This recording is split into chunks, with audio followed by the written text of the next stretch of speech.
अब बैठना है, वो चॉकलेट खिला देंगे, चलेंगे आप बस हो गया। चलो बालक, हेलो, हम लोग स्टार्ट करते हैं क्या, सॉलिड स्टेट। हाँ शांत रहिए, सॉलिड स्टेट हो गया, आप बात मत करो। देखो हम लोग स्टार्ट करते हैं क्या, सॉलिड स्टेट। देखो बालक, सॉलिड स्टेट में हम लोग क्या क्या पढ़े थे, एक बार फिर से रिकैप कर लेते हैं रोज के तरह, ठीक है ना। तो देखो हम लोग जो है सबसे पहले, देखो बालक, हेलो, सॉलिड स्टेट में बोल मत, इधर देख, सॉलिड स्टेट में हम लोग देखो क्या क्या पढ़ लिए अभी तक। तो सबसे पहले पढ़े क्या, सॉलिड स्टेट में सबसे पहले पढ़े क्या था, फ्लूइड का डिफिनीशन। फ्लूइड क्या होता है, तो टेंडेंसी ऑफ फ्लो, फ्लो करने का जो टेंडेंसी होगा उसको फ्लूइड बोलते हैं। उसके बाद बताए थे सॉलिड के बारे में, सॉलिड में क्या होता है, तो इंटरमॉलिक्यूलर फोर्स क्या होता है, स्ट्रॉन्ग होता है। क्या होता है, स्ट्रॉन्ग होता है। उसके बाद बताया था इंटरमॉलिक्यूलर डिस्टेंस शॉर्ट होता है। उसके बाद बताया था क्या, इसका शेप, साइज, वॉल्यूम क्या होता है, फिक्स्ड होता है। क्या होता है, फिक्स्ड होता है। इसके बाद बताया था क्या, इसका जो कंस्टिट्यूएंट पार्टिकल का पोजीशन क्या होता है, फिक्स होता है, और अपने ही पोजीशन पे क्या करता रहता है, ऑसिलेट करते रहता है, ठीक है ना। इसके बाद इसका याद है, दो नोट पॉइंट लिखे हुए थे। इसका क्या वो नोट पॉइंट था, दो। एक क्या था, intermolecular force tends the molecule close to each other, और thermal energy tends the molecule apart from each other बतलाए थे। उसके बाद सॉलिड को डिवाइड किए थे, किसको डिवाइड किए थे, सॉलिड को, on the basis of arrangement. Arrangement के बेसिस पर सॉलिड कितना प्रकार का था, दो प्रकार का। एक इधर है क्रिस्टलाइन सॉलिड, और दूसरा क्या था, एमॉर्फस सॉलिड। क्रिस्टलाइन सॉलिड जिसमें रेगुलर अरेंजमेंट होगा, इधर देख, और एमॉर्फस सॉलिड जिसमें इरेगुलर अरेंजमेंट होगा उसको क्या बोलेंगे, एमॉर्फस सॉलिड। क्या बोलेंगे, एमॉर्फस सॉलिड। क्रिस्टलाइन सॉलिड और एमॉर्फस सॉलिड के बीच में डिफरेंस लिखवाए थे। अरे क्रिस्टलाइन सॉलिड और एमॉर्फस सॉलिड के बीच में क्या लिखवाए थे, डिफरेंस लिखवाए थे। उसके बाद बतलाए थे क्या, डिफरेंस में याद है क्या वो पॉइंट था, 7 गो। कौन कौन था बताओ तो। पहला क्या था, शेप। दूसरा क्या था, बॉइलिंग पॉइंट। तीसरा क्या था, क्लीवेज प्रॉपर्टी। तीसरा क्या था, हीट ऑफ फ्यूजन। अरे हीट ऑफ फ्यूजन। उसके बाद क्या था, नेचर। क्या था, नेचर। उसके बाद एनाइसोट्रॉपी, एनाइसोट्रॉपी। और उसके बाद order of arrangement, order of, यही सब था। अब उसके बाद हाँ वही मेल्टिंग पॉइंट, ठीक है, ये melting point, heat of fusion. अब देखो हेलो, ये सब बतलाने के बाद हम लोग बतलाए थे क्या, कि सॉलिड जो है, हेलो, सॉलिड जो है इसमें हम लोग को क्रिस्टलाइन एमॉर्फस पर लिए थे। उसके बाद दूसरा डिवाइड किया था सॉलिड को on the basis of intermolecular force. Solid दो प्रकार से बांटा गया था, एक तो अरेंजमेंट के बेसिस पर दो प्रकार का, क्रिस्टलाइन और एमॉर्फस। क्रिस्टलाइन जिसमें रेगुलर अरेंजमेंट, एमॉर्फस जिसमें इरेगुलर अरेंजमेंट। उसके बाद क्या हो जाएगा, on the basis of intermolecular force. Solid कितना प्रकार का था, इंटरमॉलिक्यूलर फोर्स के बेसिस पर 4 प्रकार का। कौन कौन था, याद करो, मॉलिक्यूलर था, दूसरा आयोनिक, तीसरा मेटालिक, और चौथा कोवैलेंट और नेटवर्क सॉलिड। मॉलिक्यूलर में वापस से क्या होता, 3 गो। कौन कौन, नॉनपोलर, पोलर और H बॉन्डेड, हाइड्रोजन बॉन्डेड। याद है सब। इसका भी चार्ट बोल लेते हैं, चार्ट लेने के लिए, ठीक है। पता नहीं टेस्ट आया कि नहीं तुम लोग को, ठीक है, आएगा जिस दिन पूछेंगे। हाँ समझ में आया, आप अपनी चार्ट की तरह, ठीक है, ये समझ में आया।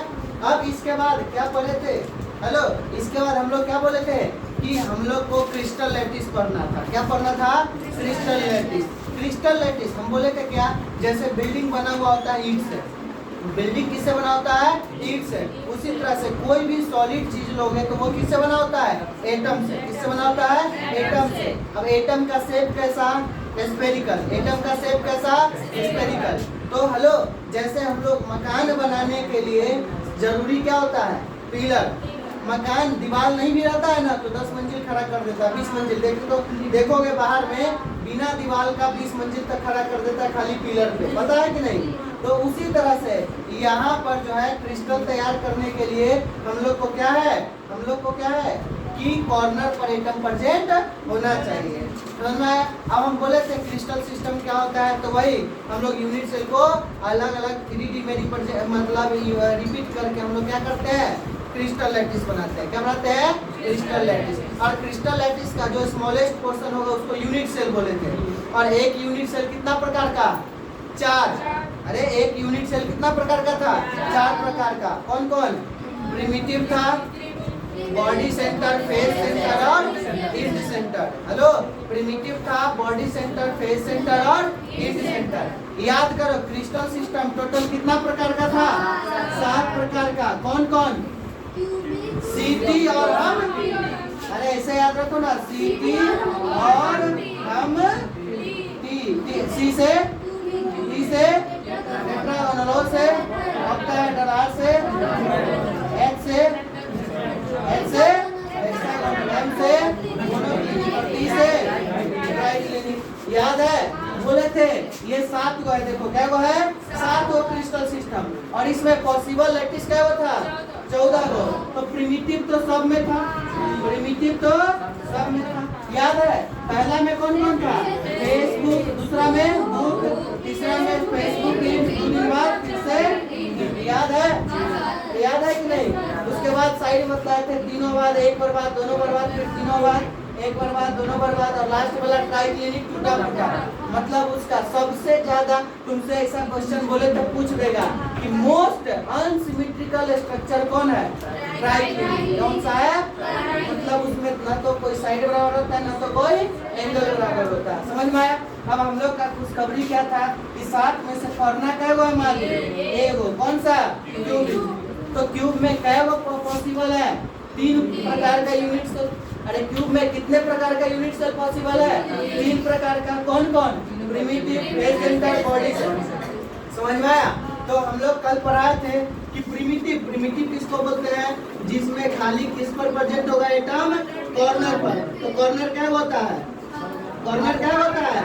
8 को, 1 2 3 4 5 6 7 8 वो कॉर्नर। तो 8 खाली कॉर्नर पर एटम प्रेजेंट होगा, उसको क्या बोलेंगे? प्रिमिटिव। उसके बाद बोले थे क्या कि कॉर्नर के साथ साथ, कॉर्नर के साथ साथ कहाँ पे एटम प्रेजेंट होगा? कॉर्नर पे तो होना ही होना, बिना कॉर्नर का तो पॉसिबल नहीं है। कॉर्नर के साथ साथ फेस पर प्रेजेंट होगा, ठीक है? तो इसको क्या बोलेंगे? Face centre. और अगर कॉर्नर के साथ साथ, हेलो, कॉर्नर के साथ साथ कहाँ पर प्रेजेंट होगा? बॉडी के बीच में, तो इसको क्या बोलेंगे? Body centred unit cell. Body centred unit cell. अब हम लोग को बोले थे क्या कि हम लोग को बिल्डिंग बनाना सीखना है। किसका बिल्डिंग? एटम का बिल्डिंग। किसका बिल्डिंग? एटम का बिल्डिंग। तो हम क्या बोले थे कि कोई भी बिल्डिंग बनाने से पहले आदमी क्या कैलकुलेट करवाता है? मटेरियल, कि भैया कितना मटेरियल का खर्च होगा। तो उसी तरह से हम लोग को एटम का बिल्डिंग बनाना है, तो हम लोग को एटम से बन रहा है, तो हम लोग किसका कैलकुलेशन करेंगे? एटम का। किसका कैलकुलेशन करेंगे? एटम का। तो याद करो, हेलो, कॉर्नर 8 गो था, कॉर्नर 8 गो, और कॉर्नर का कंट्रीब्यूशन कितना था? 1/8। फेस क्या वो था? 6 गो, और इसका कंट्रीब्यूशन 1/2। और उसके बाद क्या होता है? बॉडी सेंटर एक होता है, और एज क्या होता है? अरे एज क्या होता है? 12। इसका कंट्रीब्यूशन 1/4। लिखवाए थे। अब हेलो, हम लोग बताए थे प्रिमिटिव में 8 गो कॉर्नर होता है खाली। क्या होता है? 8 गो कॉर्नर। 8 गुने इसका कंट्रीब्यूशन 1/8, तो कितना हो जाएगा? 1 सट गया। इसमें 8 गो कॉर्नर है, तो 1 और 6 गो फेस, 1/2, तो कितना हो जाएगा? 3। तो जेड बराबर 3 + 1 4 एटम। एफसीसी में बीसीसी में 8 गो कॉर्नर, तो 1 एटम, और 1 गो सेंटर पर, बॉडी सेंटर पर, तो 1। तो जेड बराबर कितना हो जाएगा? 2 एटम। मतलब हेलो, अगर तुमको क्यूब का यूनिट सेल बनाना है, प्रिमिटिव यूनिट सेल बनाना है, तो उसके लिए 1 एटम चाहिए। और 1 एफसीसी बनाना है तो उसके लिए कितना एटम चाहिए? कुल 4 एटम। और बीसीसी के लिए 2। तो प्रिमिटिव के लिए 1 एटम, बीसीसी के लिए 2 एटम, और एफसीसी के लिए कितना एटम चाहिए? 4 एटम चाहिए। किसी को कोई तकलीफ नहीं है? अब हम लोग को एक एक्स्ट्रा पढ़ लेते हैं, एनसीईआरटी में नहीं दिया हुआ है, लेकिन बराबर एग्जाम में कोई ना कोई एग्जाम में पूछ लेता है, ठीक है? अब तो कोई ना कोई एग्जाम नहीं बोल सकते हैं, क्योंकि इसको सीबीएसई से हटा दिया गया है, नीट से हटा दिया गया है, और जेई से हटा दिया है। अभी बकलोल बोर्ड, बिहार बोर्ड बचल है, उसमें है, ठीक है ना? हाँ, बाहर बोर्ड में भी बचा हुआ है। तो बाहर बोर्ड में भी शायद अब देखो उन लोग को थोड़ा सा देरी से सुनाई देता है ये सब चीज, लेकिन हटाएगा वो भी, ठीक है? अब अगर वो हटा दिया तो इससे कहानी हो जाएगा इसका खत्म चैप्टर। तो देखो हेलो, हेक्सागोन जानते हो सब लोग?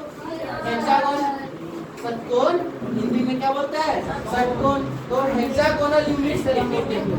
अच्छा एनसीईआरटी बोले थे कल पढ़ने के लिए, कौन कौन पढ़ा? नहीं हम बोलते नहीं कि नहीं है फिर पढ़ा मुमकिन नहीं है तो पढ़ी डूब के मर जाओ यार। आप बोले थे कि हम दे रहे हैं, आप हाँ तो दे रहे हैं। भेजने के लिए बोलिए हमको, हम नहीं भेजे तो आप बोले कि ले लेना। हम बोले थे कि ऑनलाइन भेज देंगे व्हाट्सएप ये पे। नहीं बोला।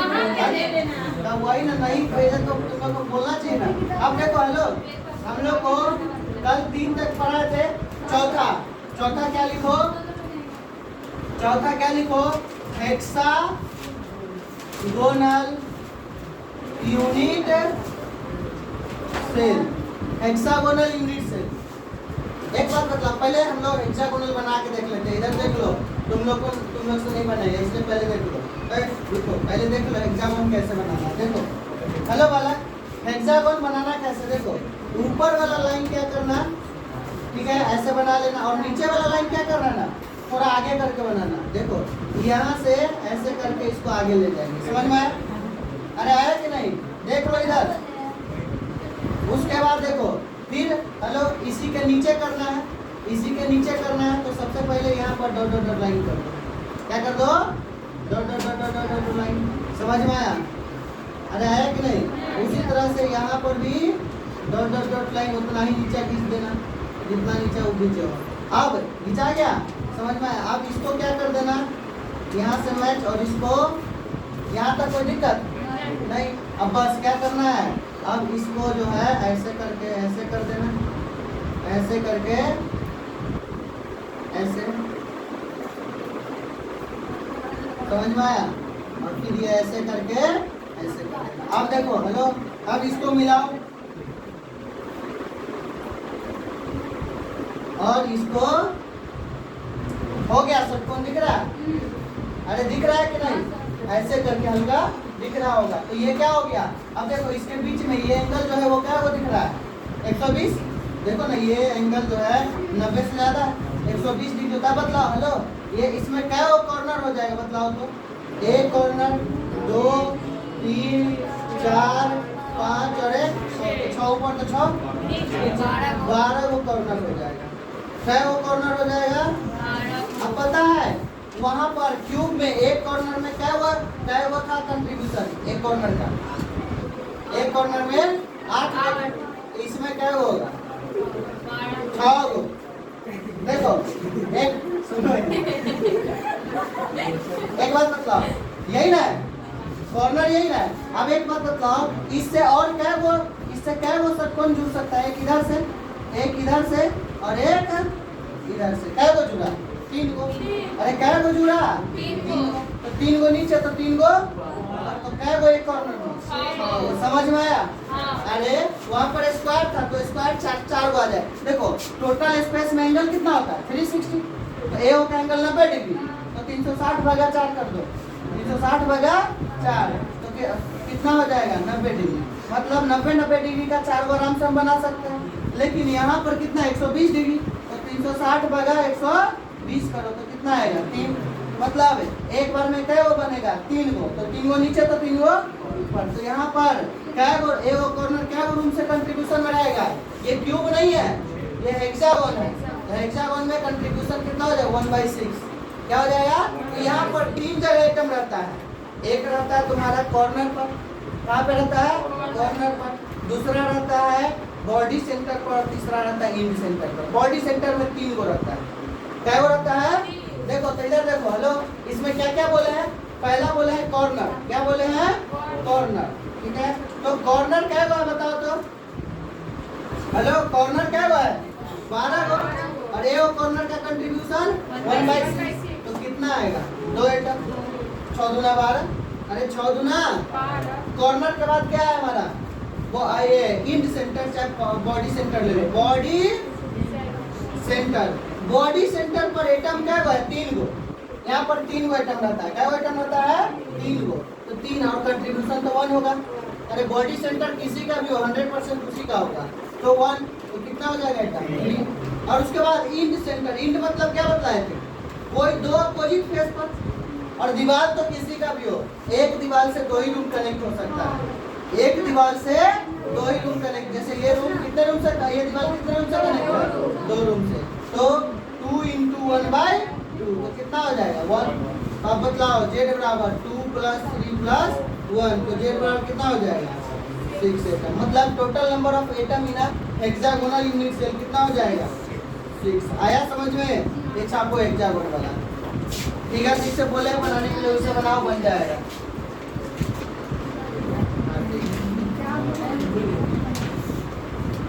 बना दीजिए ना।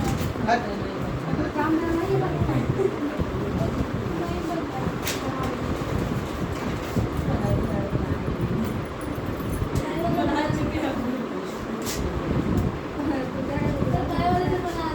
हाँ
नहीं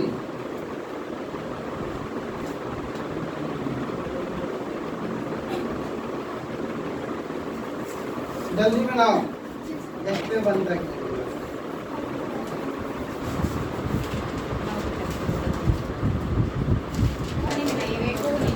चलो इसका आंसर देखो, वाला खा लो।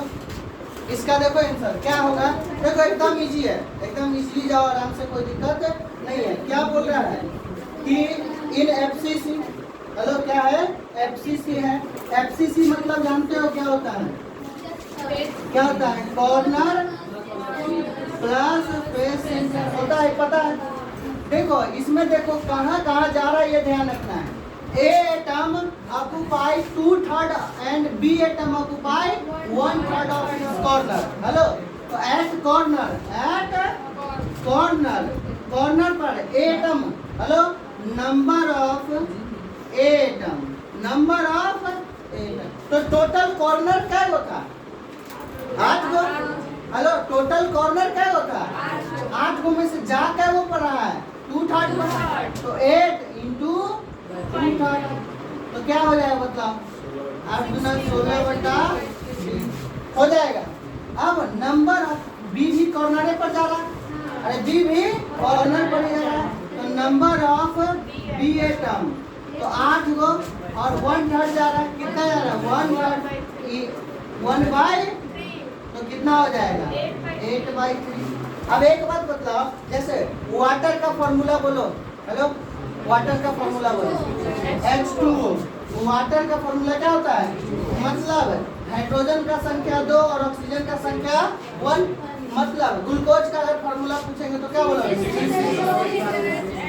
मतलब क्या है कि नंबर ऑफ कार्बन कितना 6 गो, नंबर ऑफ हाइड्रोजन कितना 12 गो और नंबर ऑफ ऑक्सीजन कितना 6 गो।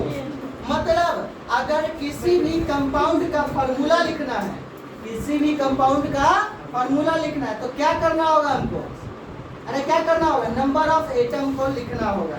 समझ में आया?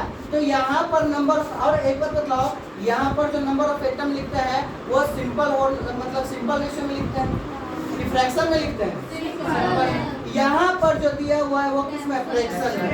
तो सबसे पहले हम लोग क्या निकालेंगे, number of atom simple ratio, इसमें सिंपल रेशियो। तो सिंपल रेशियो सिंपल या सीधे लिखो ना, रेशियो ऑफ A/B।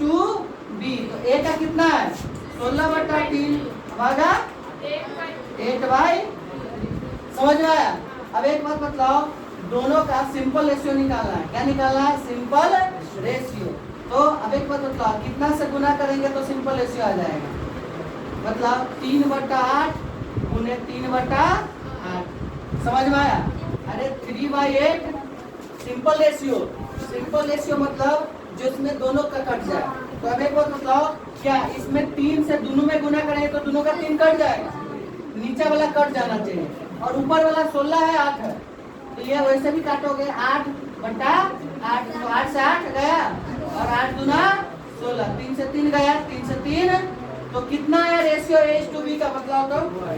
अरे क्या आया, A/B कितना आया 2:1। तो फार्मूला क्या हो जाएगा, बताओ फार्मूला क्या हो जाएगा, A2B। अरे A2 आया समझ में? देखो एक और क्वेश्चन करके दिखाते हैं। हाँ एक और क्वेश्चन करके दिखाते हैं, देखो।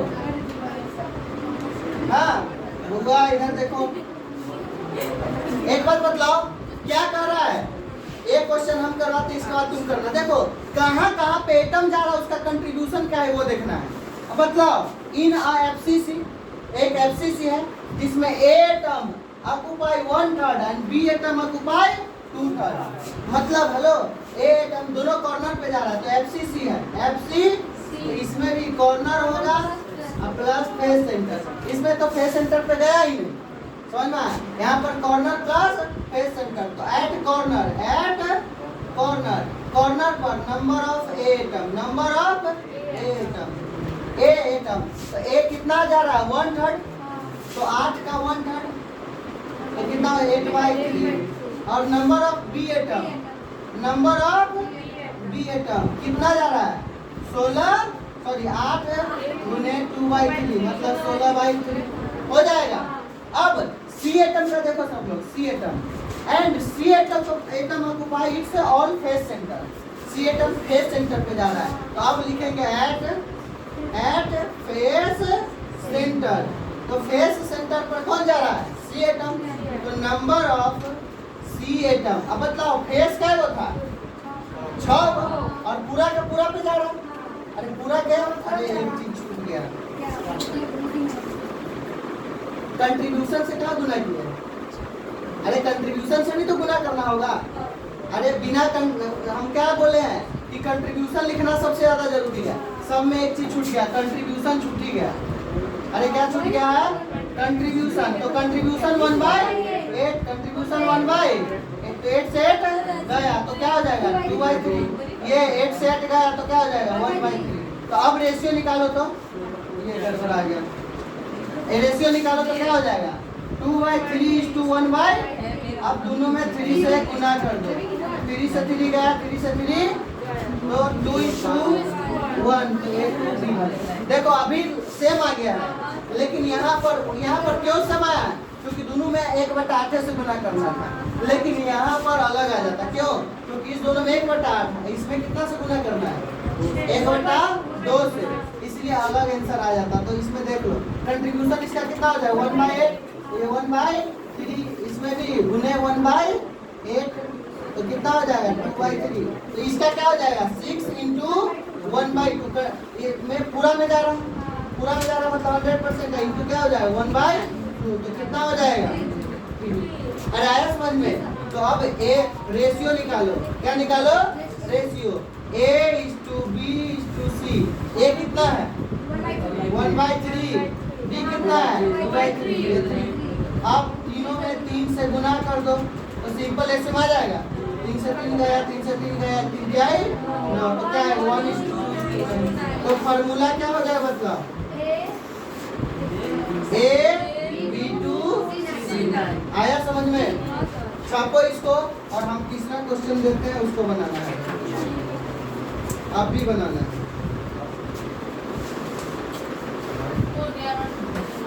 चुप रहे, 4 बजे आधो घंटा पढ़ाई नहीं हुआ है, बोल मत, देख ऐसे नहीं, ऐसे फिर पढ़ाई नहीं होता है।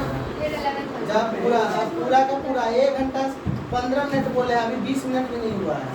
3:10 में स्टार्ट किए क्लास। 20 मिनट नहीं हुआ है।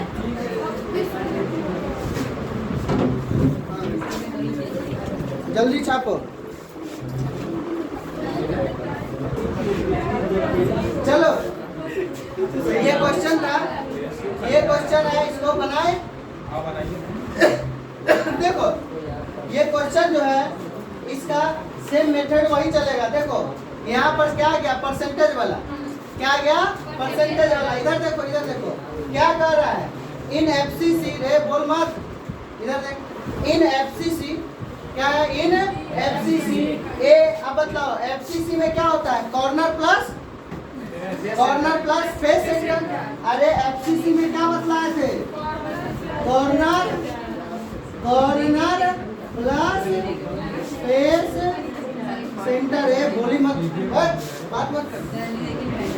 पहला तो एट कॉर्नर पर देख लो कौन कौन है। हेलो कॉर्नर पर देख लो कौन कौन है।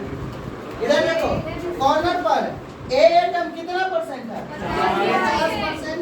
तो ए टर्म, तो पहले नंबर ऑफ ए टर्म निकालते हैं। तो बतलाओ कॉर्नर क्या होता है 8 गो का 50%, 50 बटा और इसका कंट्रीब्यूशन 1/8 हो जाएगा। तो 8 से 8 गया, 50 गुना 100 तो 1/2 आएगा। अब आगे बढ़ो, बी ए टर्म कितना परसेंट है 20%। अरे बी ए टर्म कितना है, तो number of B A term मतलब बी ए टर्म का नंबर 8 इंटू 30% है, तो 30/100 गुने उसका कंट्रीब्यूशन 1/8, तो इसे ही घट गया 3/10। आया समझ में। उसी तरह से सी पर जाओ, सी भी कॉर्नर पर है, सी भी कहाँ पर है कॉर्नर पर 20%। तो number of C A term कितना हो जाएगा 8 इंटू 20/100 गुने 1/8, इसका कंट्रीब्यूशन 8 से 8 गया, तो क्या हो जाएगा 1 0 से 2/10 लिखो, 2/, छोड़ो ना और ऐसे शांत रहे। अब डी एटम कहाँ पर प्रेजेंट है देखो डी एटम कहाँ पे है कितना परसेंट। अब हम कॉर्नर का कहानी खत्म। अब एट फेस सेंटर पर नंबर ऑफ डी एटम निकालेंगे तो कितना परसेंट है 25%।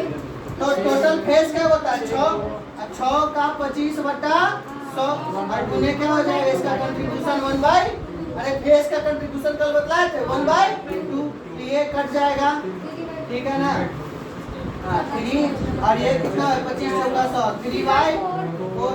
अब क्या करा है E atom 75% at face centre, face पर ई एटम कितना परसेंट है, तो नंबर ऑफ ई एटम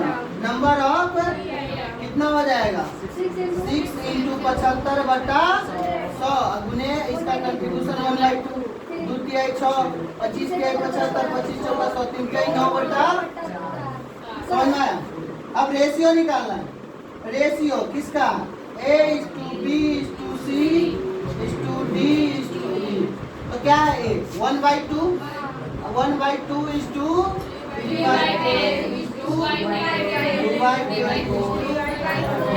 कितना हो जाएगा 3/4 is 9/4। अब एक बात बताओ 10 2 4 का एलसीएम कितना आ जाएगा 20 आ जाएगा।